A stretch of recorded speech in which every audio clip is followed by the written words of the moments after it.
Hey guys, Tony here.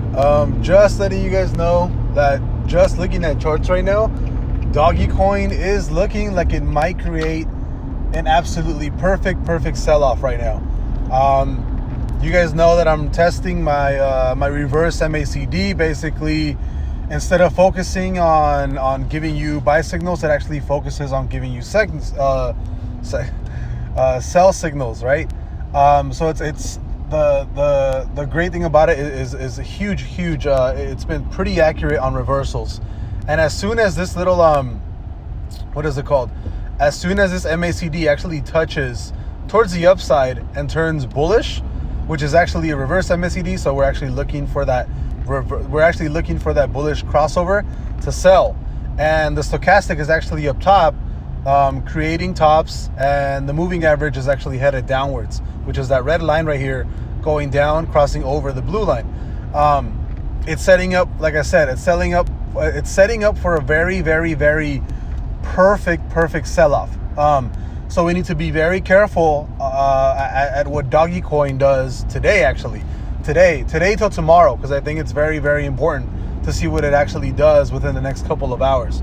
And we're looking at the 4-hour chart, so it definitely, you know, what time is it? It's gonna be 5 o'clock here where I am right now. So definitely keep an eye out from right now to maybe like 8 o'clock, 9 o'clock, and then again like around 12 o'clock, like around midnight, and then again like at 4 in the morning, to really get a nice solid idea of what's happening. If we actually cross on the MACD towards that bullish side, remember this is a reverse MACD, it's not an actual MACD. This is my own creation, right? If we actually cross on the bullish side, that means that we need to gauge to see how the momentum actually is. So if it crosses and Doggy actually starts selling off, that's a very bad indication. That means that it's going to start reacting to sell-offs and indicators relatively normally to what it used to, right?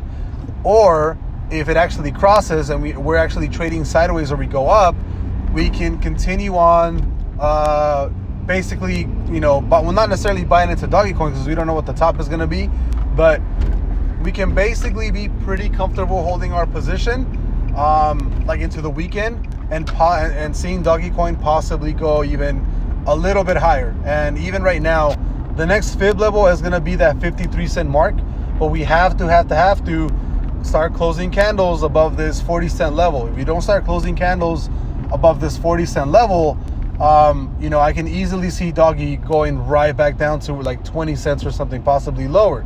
But like I said, we haven't created any candles above this resistance, or well, not resistance, but you know, around this fib level, right?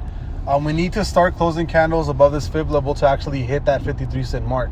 Unless again, DogeCoin is pretty abnormal to where volume is going to speak a lot of wonders to this, right? So if volume keeps rising, I 100% think that, you know, DogeCoin is going to keep going up. Currently, we are at, I think, like $72 billion worth of volume. You know, but this is the first time that Doggy's actually starting to, you know, create structure here and it's starting to retest these resistance zones and not like directly, you know, like cutting through this price line.